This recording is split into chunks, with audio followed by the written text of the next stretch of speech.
Makinig kayo, mga PNP, kasi galit ako. Ayoko, may isang Pilipino rito masaktan. Tandaan nyo, ilagay nyo sa utak nyo. Ang sino man masaktan sa inyo, tawagan nyo kami ni Buhay. General Veteran, tawagan nyo kami. The moment na may isang Pilipino rito, ang masaktan, isa lang ang requirement ko. Strike one lang. May isa lang pokpokin dito, may isa lang itilgas dito, may isa lang iposas dito. I will declare a people's revolution. Kung merong masaktan dito, babaklas ang buong Mindanao. Babaklas sila. Totoo yan. Nakahanda sila. At kung gusto ninyo ng civil war, magkakaroon tayo ng civil war. Putangin na ninyo. Tatakutin nyo kami. Dumating.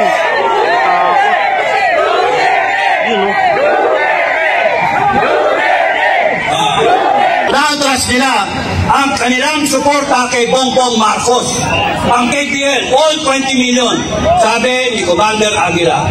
So, suporta sila sa FGF, Filipino Guerrilla Forces. Suporta sila sa paninindigan namin. Kaya huwag kayong matatakot. Pag kami nangyari sa inyo, I declare a people's revolution. Sinabi, pabababain ang bigas. Sinabi, pagpapatayin ng tayo. Sinabi, continuity. Sinabi, walang korupsyon. Ano meron niya? Korupsyon, papaligtaran. Ngayon, ayaw ko na isa dito masaktan. Ayoko. May isang Pilipino rito masaktan. Tandaan nyo, ilagay nyo sa utak nyo. Ang sino man masaktan sa inyo, tawagan nyo kami ni Buhay. General Veteran, tawagan nyo kami. The moment na may isang Pilipino rito, ang masaktan, isa lang ang requirement ko. Strike one lang. May isa lang pokpokin dito, may isa lang itilgas dito, may isa lang iposas dito. I will declare a people's revolution. Lahat tayo. Kung ayaw ninyo ng taong bayan, kung ayaw ninyo yung taong bayan, ay magalit sa inyo. Kung ayaw ninyo, umalis kayo, lumayo kayo. Your purpose here is to serve and protect. You protect the people. Hindi yung kayo ang mangsasakit sa tao. Hindi yung kayo ang mambabambo, mantitirgas kayo. Subukan nyo, isa lang. Alam nyo ba, that's my first order. Isa lang ang saktan dito, sabihin sa akin. Tatayuan namin kayo. Isa lang. Meron dito, it will be in effect a people's revolution. And babalik ako sa gobyerno. Mag-a-apply ako sa gobyerno. Babalikan ko kayo lahat sa gobyerno. Mag-a-apply ako janitor. Sino yung mga janitor ko? Mga janitor, taas sa kamay. Dami kong janitor. Taas sa kamay. Alam nyo bakit janitor applyan ko? Lilinisin ko ang angas ng gobyerno. Lilinisin ko ang bulok na sistema. Papatayin ko lahat. Kaya nga, ang isipin ninyo, kailangan ko ang sovereign will ninyo. Ibalik natin ang death penalty. Ibalik natin. Ang sino man gumalaw sa inyo, kaawin natin. Huwag kayong papayag. Huwag kayong papayag na upakan tayo. Huwag kayong papayag na upakan kayo. Huwag na huwag. Bansa nyo to. Hindi kayo alipin sa bansa ninyo. Hindi kayo kriminal sa bansa ninyo. Ngayon, pangalawa. 3 araw ko nang pinipigilan ang FGF sa Mindanao. Kating-kating na sila. Kaya sinabi ko sa kanila, kung merong masaktan dito, babaklas ang buong Mindanao. Babaklas sila. Totoo yan. Nakahanda sila. At kung gusto ninyo ng civil war, magkakaroon tayo ng civil war. Putangin na ninyo. Tatakutin nyo kami. Putangin na ninyo. Saan galing ang kapangyarihan? Saan? People of the Philippines. Sa taong bayan. Sino nag-aproba ng konstitusyon? Taong bayan. Sino ang sumumpa sa konstitusyon? Presidente, down the line. AFP, PNP, Presidente, Vice President, Senator, Congressman. Lahat kayo sumumpa na you will uphold the Constitution. Anong ginagawa nyo? Bakit nyo binababoy? Tama ba na ang mandate ninyo ay kumampi kayo sa dagatik? Tama ba na umampi kayo sa magdalakaw, sa mga boya? Tama kami pwedeng janitor para linisin. Mag-apply kami sa slaughter. Alam niyo slaughter? Makatay ng baboy! Makatay ng baboy. Upakan namin lahat. Baboy na, binaboy tayo eh. Kaya, tandaan nyo mga kababayan, isa lang ang saktan sa inyo. Isa lang. Why? Because sa FGF, ang aming simulain at ang aming usapan, we protect each other. It is about time that the Filipino people protect each other. We protect ourselves from tyrants, from magnanakaw, mga droga na yan, mga buhaya, at kung kayo, AFP at PNP, magpapagamit kayo sa mali na katuyan at gagamitin yung batas laban sa amin na kami naman ang gusto namin ipatupad yung batas na yan. Eh bakit nyo kami aawayin? Isa lang ang pukpukan niyo sa amin, isa lang masaktan. Pukpukin mo si Badong. Lahat kayo, lalabanan namin. Sino? Si Badong. Kawawa naman siya, Badong. Ano si Badong? Para po, sir. Oh, Badong! Badong, pinapanood kita. Oh, pinapanood kita. PNP, ang una yung pukpukin. Ngayon, tama pa, pagka nakasakay kayo sa sasakyan, napagka-flat tire na, papaandarin niyo pa yung sasakyan. Hindi, tama pa, na ipipilit paandarin yung sasakyan. Kung sino man yung driver na yan, patatakbo yung sasakyan. Hindi. Anong gagawin? Normal. Ipapalit mo yung spare tire. Sino spare tire ngayon? Si Sara. Okay? Pagkapalpak yung inyong gulong na umaandar tayo, hindi pwedeng ipilit natin at kakabog-kabog na gayon. Ang buntis makukunan. Hindi pwede tayo makakaabot sa paroroonan natin kung ang ating gulong ay flat. Palit ang spare tire. Malulubak tayo. Ngayon, Madam Inday Sara, ang mga tao ayaw ng ganito. Ang mga tao, ang gusto ng taong bayan, tapusin natin to. Bukas, pagka araw ni Bonifacio, lumaban tayo, tumayo tayo. Pagka kayo pinukpok, mag-declare na ako ng People's Revolution, bumalik kayo, may dala-dala kayong itak, bolo, baril kung gusto ninyo. We will protect ourselves. We will protect ourselves.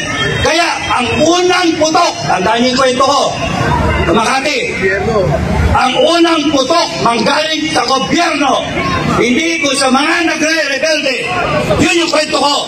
And naayos ang sitwasyon noon. Lahat sila may bala, may baril. Pero naayos. Kasi yung gobyerno nag-isip, si Enrile, General Enrile, tanggalin yung baril, tanggalin yung magasin ng baril. Kaya kayo na matino sa gobyerno, mag-isip kayo. Tanggalin ninyo yung bala ninyo. Tanggalin nyo yung isip ninyo na uutusan ninyo na sasaktan ng taong bayan. Kami mga Pilipino, tatayuan namin kayo. Ang saba, gusto kong i-announce na ang KBL under the leadership of Commander Aguila, Rodel Dupaya, aka Commander Aguila from Cagayan, yung organisasyon ng KBL ay kinusahan ng mga bagong leader sa Pilipinas mula Luzon, Visayas at Mindanao. They are 20 million. And sinabi sa akin, sabihin sa inyo, nakikinig mo ito, Governor. Nakikinig mo ito, Commander Aguila. Alam ni Marcos to. Sinasabi nila na sila, they are na-trust nila ang kanilang suporta kay Bongbong Marcos. Ang KBL, all 20 million, sabi ni Commander Aguila. So, suporta sila sa FGF, Filipino Guerrilla Forces. Suporta sila sa paninindigan namin. Kaya huwag kayong matatakot. Pag kami nangyari sa inyo, I declare a People's Revolution. Bumalik kayo dito, magkarmas kayo. Bumalik kayo, may kutsilyo, itak, bambo, tubo. Sino tinakot nyo? Takot ba kayo? Mag-invite kayo ng mga kababayan. Mag-tipon-tipon dito para magdasal. Okay? Ang sinasabi ko is, kung merong mananakit sa inyo, sabihin nyo, no? Ang nangyayari kasi dito, takutan eh. Gusto ko ipakita ninyo na hindi kayo natatakot. Na nasa tama kayo. Gusto ko ipakita, galit kayo. Para sila mag-react. No? Okay. Kaya ang sa akin, ang pinakamaganda rito, ituloy niyo yung ginagawa ninyo, huwag kayong matakot, at kung gusto ng gobyerno masubukan ang taong bayan, ipakita ninyo ang strong result dito. Kayong PNP. Yun. Then, pagkatapos doon, handa-handa lang, prepare lang. Okay? Okay lang takot. Handa, sulong. Meron ko sasabihin, bago nyo kami disperse. Bago nyo kami disperse. Okay? So, kwento muna ako, kwento. Bear with me. Tapos noon, yung pagka balik ako doon sa EDSA. Pagkagaling ng EDSA, nasundan yung Cory Aquino ng Panay Kundita. Kasi Queen, Black Saturday, nandun ako, nakikita ko. Yung iba sa inyo, wala. Yung iba nga, sila Commander Bukay, sila General Simoy, yung mga iba dito, nakita nila. Nandun kami. Yung iba nag-participate. 1989, yung pinakamadugo. Ito pinakamadugo. Alam niyo lahat yun. Kudita. Pumunta yung dalawa kong kaklase sa akin. Sa bahay. Sabi, Iging ang kilala sa akin. Iging, kasi Enrique.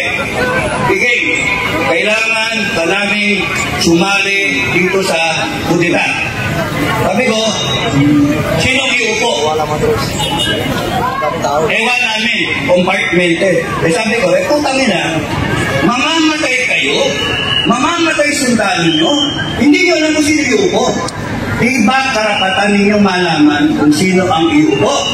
Kasi ako, karapatan ko malaman. Gusto nyo pakinabangan ako, maging commander ako, hindi ko sasapalaran yung buhay ng tao ko para inisip lang mong ganyan, and then maya-maya ako yung magsasabi sa magulang niya o sa kapatid niya o sa asawa niya, sa anak niya, sorry patay na yung asawa mo, patay na. Nagputit pero hindi namin alam kasi niyo po. That's why hindi ako sumali. No? Yung iba dyan na naninira, sila sumali. Ako hindi sumali. Why? Because at an early age of lieutenant, alam ko na may mali. Yung Kudita. Mali ang mag-destabilize ng isang gobyerno. We are being paid by the people of the Philippines to serve and protect the people. Hindi mag-Kudita. Kaya yan ang sinasaksak sa inyo ngayon ng AFP ninyo at ng PNP. Hindi Kudita. Hindi dapat ganon. Hindi mutiny. Hindi incite to sedition, incite to rebellion. Kaya huwag ninyong asahan yung AFP ninyo at yung PNP ninyo. Nakikiramdam lang sila. It is expecting too much from them kung inyong aasahan sila. Sino aasahan nyo?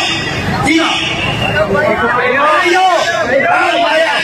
Not even me! Kayo! Ikaw, lahat kayo. We will draw strength from each other. Tayo! Wala tayo ibang asahan kundi tayo! Pansahan natin to! Okay. 1989. Tuloy ko na ha. 1989. Kasi sisingi-singi si Bukay, Commander Bukay, pagka nakita niya na medyo kailangan kong kaya nga. Pero okay lang, minamalat na eh. Minamalat yung kapalit ko eh. Kaya, 1989, sinasali ko ayoko. Yung pala, kaya ako nilalagay sa isang ranger company, akin yung airport. Kukunin ko yung airport. Ano ito? Hindi kaya, hindi ako tumaya. Kaya pumutok na yung 1989, puti ka na. Alam mo sabi ng mga klase ko? Sabi ko kasi, Bok, may pamilya ako. Pinakarga ko yung anak ko. Kaka-isang linggo pa lang, kakalabas pa lang sa hospital. Ano gusto nyo, iwanan ko yung baby? Iwanan ko yung anak ko.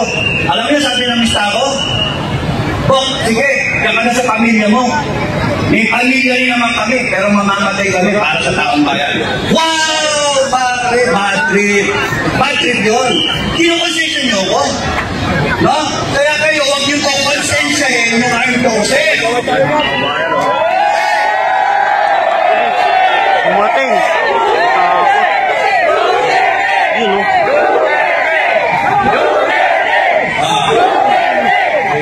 may ano kasi dito, retired. Sige. Captain military. May announcement ako. Para lumakas lalo loob nyo. Ha? Kaya makinig kayo sa kwento ko. Makinig kayo sa kwento ko. Totoo itong experience. Totoo. Kaya nga, doon ako kumukuha ng lakas ng loob kasi dinaanan ko. Dinaanan ko. I'm saying to you, yung sinabi ko hindi ako sasali. Ayoko ng kutitang maligdan. Ano nangyari? Naipit sila sa Makati. Naipit na sila. From Fort Bonifacio, lumabas sila ng Makati. And yun ang tinatawag ng Makati 6, 1989. 1989. Wala na po. Okay. 1989, Makati 6. Makati 6. So, nung Makati 6, problema na sila. Nagkakaupa ka na. And very bloody na. Ginagapang na. Eto ngayon ako, nakonsensya. Puto na, no? Mamamatay yung mga kaklase ko. Ako lang yung nakikira.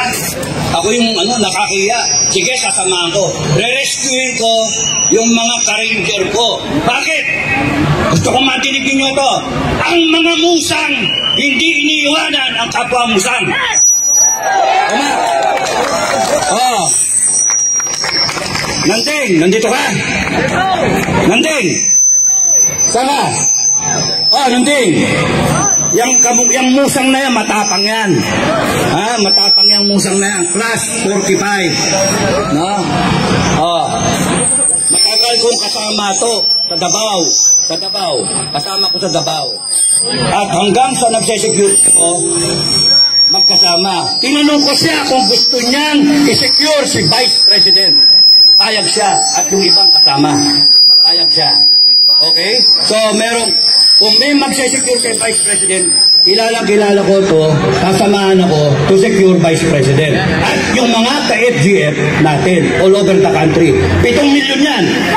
7 milyon yan. Oh, okay. Tuloy ako sa kwento ko. baka i-disperse tayo kung na kailangan matapos ako eh. Dadong mga buhay to. Okay, so sabi ko, susundutin ko. Nag-aareglo ako ngayon ng rescue. Magre-rescue ako sa mga ka-ranger ko. 14 lang kami. Humanap ako ngayon ng mga ranger, si Tuginay, si Arat, pahalita sila yun basta mga ka-ranger ko. Si Doktor, yan, mga legend, si Paet, no? Si Joe Paet. Mga instructor namin at mga legend yan sa Ranger Regiment. Tinanong ko lang, sino sasama sa akin? Patay kung patay. Sir, kami sir. O punta na, sasama sila, patay kung patay. O di, sabi ko, ganito plano. Kailangan ko ng baril ng mga NPA. Yung mga recovered natin. Huwag yung baril natin, yung recovered natin NPA. Tapos doon, kunin natin, dali natin doon, mag-volume of fire tayo doon sa mga PNP na lumalapit. At upakan natin, then tapo natin yung mga baril. O di, sir, okay yan sir. O di, nakaplano na. Ngayon, nung lalabas na kami, sabi sa akin ni Sergeant Paet, sir, may problema. Ano yung problema? Yung susi ng armory, ayaw ibigay ni Colonel Dunda Matabalaw. Magandang gabi, sir. Magandang gabi. May sabi ko, sir, bakit tayo may bigay susi? Kailangan ko isusi. Sabi niya, hindi pwede, saan yung gagamitin yung susi? Kukunin niyo yung baril, hindi pwede, lalabas niyo yung baril. Sir, mamamatay yung mga sundalo mo dyan sa Makati. Mga dahilan ng medalya mo. Tapos iwanan mo. Hindi dapat natin iwanan yung mga sundalo dyan sa Makati. So ano nangyari? Ang nangyari, away-away kami, biglang may tumapik sa likod kong ganyan. Si Captain Boy G. Pangilinan, class 79 PMA. Yung naging Bureau of, Katapang ngayon, Bilibid. So, siya lumapit, edikam siya ni General Enrile. 1 star pa lang siya. General Enrile, commandant namin sa PMA. Kasabing sa akin ni Captain Pangilinan, bakit ang init ang ulo mo? Maga-maga. Sir, putang ina sir, ang daming general sa bansa natin. Walang may bayad na tumayo. Uy, parang totoo ngayon yan, ha? Parang totoo yan, ha? Ang daming general, ulitin ko, ang daming general sa bansa natin, pero walang gustong tumayo. Okay. Pulis na naman. Pulis na naman. Huwag nyo aasarin mga yan kasi nagtatrabaho lang yan. Alam nyo na, kailangan magtrabaho. Mamaya, sasamahin sila sa akin. Ayaw nyo, huwag nyo papasilin. Kasi pagka nagkapikunan to, walang mangyayari sa atin. No? Lubog ang bansa natin. No? Pag ito nagkapikunan, magde-declare ako ng People's Revolution, yari silang lahat. Yari tayong lahat. Okay? So, mamaya muna. Patapusin yung kwento ko. Meron pa trailer. So, ano nangyari? So, sabi ko dun sa mga kasama kay Sir, kay General Enrile. Ang daming general walang gustong tumayo, Sir. Ako may bayad, sabi ni General Enrile. Sir, mamamatay ka doon. Papatayin ka doon. Hindi, kasama kita. Sabi, ako sir? Oo, kasama kita. Nag-volunteer ka ngayon. Ay, sir. Ayoko mag-volunteer. Ano ito, makapili? Sasamahan kita? Hindi, government negotiator ka. Tawag agad siya, Colonel Abadia. Plus 62 PMA, mistat niya, nasa J3 ng headquarters. Ang chief of staff noon, si De Villa ba? De Villa, Defense Secretary, si Ramos. Sabi niya, Misa, may bagong development dito. May nagpadala ng message sa akin, si Charlie Boy Bakuna. Sino yun? Galvez. Class 85, nandoon sa Makati, nagpadala ng messenger na, Sir, tulungan nyo kami dito. Yun, si Boy Bakuna. Kung namatay siya doon, wala nang Boy Bakuna. Wala na. No, wala nang chief of staff na Boy Bakuna. No? Pero at that time, he was a lieutenant. A second lieutenant. Okay? Kami, first lieutenant. Okay? So, sabi ko, sige sir. Gusto nila, magsuot ako ng itim ng Ranger. Bakit sir? Sabi ni Colonel Urgelio, G2PA Intelligence. Suot kayo ng ano. Ang kasama namin, 6. Kaya yung mga naninira sa akin, maputangin nyo, wala kayo doon. Wala kayo doon. Nandun ako. Sinagip ko ang Pilipinas ng Civil War. Na yun ang ginagawa namin ngayon. Sinasagip namin. Diba? Okay, tuloy sa kwento. Galit-galit eh. So, no, sabi ko, Sir, sino ko? 6 tayo. Sino? General Enrile. Captain Pangilinan, edikang niya, class 79. Colonel Adan, Lieutenant Colonel Adan, CMO Battalion. Captain Ang, Intelligence, G2PA. Mista ako, si Lieutenant Dudong Paune, yung youngest namin sa klase. At ako, Lieutenant Tamukyo Enrique. Okay, pasok kami. Pinagsusot ako ng itim ng Ranger. Bakit, sir? Para daw alam na Ranger kami. Papasok. Kaya kung hindi na kailangan, sir, mukha ko ID. Mukha ko ID. Kilala ko mga tao na yan. I trained half of the soldiers there in Makati. Nakasama ko sa Mindanao, yung iba nakasama ko sa Cagayan Valley. At yung 400 dyan, tinuruan ko.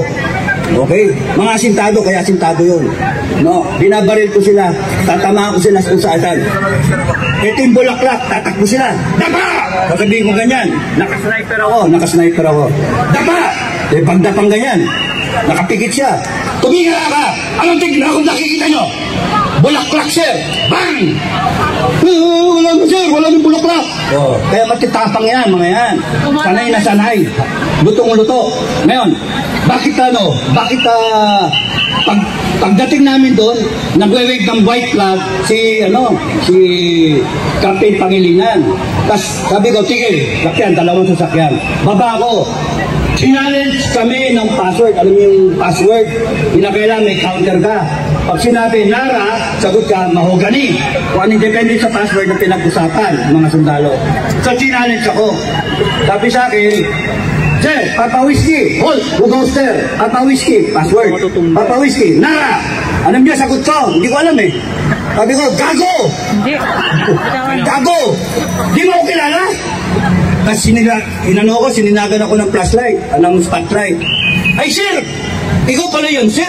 Oo, nasisilaw ako, tanggalin mo. Tapos nun, pasok na. Nandiyan ba si Lieutenant Kapuyan, yung mista ako. Yung naging NCIP, tumatakbong senator ngayon, iboto nyo si Captain Kapuyan. Eh, meron pang no? Meron pang vlog eh. May vlog pa. Boto nyo si Mistako, si Colonel Kapuyan, dating NCIP. Okay, balik. Pagkatapos nun, pasok na kami, negotiations. Ayaw pumayag ng Ranger. May posisyon kasi. And then, nagpalitan ng mga opisyal, nakita ni General Rile kung ano yung problema. So, eventually pumayag. Baba na, nagkaroon ng negotiation. Number 1, walang ikukulong. Si Colonel Galvez lang, class 71, as the most senior. Walang ikukulong. Walang ididisband the Ranger Regiment. Walang ididisband. No? Lahat ng benefits ng namatay, nasugatan, ibibigay. Walang itatapon sa Mindanao. Yun yung mga negotiation. Tapos, babalik sa barracks. Ako nag-invento ng term, go back to barracks. Go back to barracks. Okay. Nagkaayos na. Pagkatapos nun, bumaba na the next day. Masaya na. Magbabalik ka na. Nakando na sa sa Rustan, sa harapan, sa parking lot. Biglang sinabi ni Lieutenant Colonel Adan, tanggalin yung magazine, yung bala ng mga Armalite, tanggalin yung bala ng mga Ranger. Tinanggal nila. Tapos, unload yung bala na nakakasa. Unload. Tapos, nagdabogan na yung mga tao. Nagdabogan! Binahampas niya yung baril na ganyan. At sabi ng mga Master Sergeant, kung yung mga opisyal natin susurrender na, kami na lang ang magtutuloy nitong gera nato, itong labanan nato. Sabi ng mga sargento, walang nagawa si General Enrile, walang nagawa si Colonel Adan, Captain Lim, si Captain Pangilinan. Lahat sila. Ako nakita ko delikado, puputok yon. Kasi mahirap magpatakbo ng isang unit na walang opisyal. Walang opisyal. Kaya kinuha ko yung mic, nagsasalita si General Enrile na ganyan. Sir, pahiram sir. Pahiram, kinuha ko. Tapos, makinig. Sino dito ang nakakakilala sa akin? Itaas sa kamay. Itaas sa kamay. Kaya nga, kilala niyo ako. Walang niya kayo, kitang-kita na ako eh. Sino nakakilala? Itaas sa kamay. Tapos noon, sabi ko, kilala niyo ako, iba nakasama ko, iba tinraining ko. Kilala niyo ako, hindi ko kayo iwanan. Ngayon, gusto ko, ikabit ninyo ang magazine ninyo. Lock and load. Nagkaasahan na. Tuwan-tuwa ang mga tao. Yay! Ganun sila, yay! Sabi sa akin ni General Rile, lumapit. Iging, alam mo ba yung ginagawa mo? Sir. Sir, alam ko. Delikado yun nag-negotiate na tayo. Ayaw nga bumalik eh. Ayaw nga bumalik sa barracks eh. Kasi wala nang opisyal. Sumurrender yung mga opisyal. Sabi ko, ako bala sir, alam mo ginagawa. Ang Ranger kasi, parang aso yan. At saka mo yung puwet, yung buntot, kahit malaga ka, kakagating ka. Kaya yung Ranger, ang kaya yan, kinagat mo, agaya ng ginagawa nyo ngayon, punta na kakagating kayo. Kakagating kayo. Kaya, ayun na. Tapos, in-announce ko. Nung kaliwa kanan, tignan ninyo, safety yung mga baril.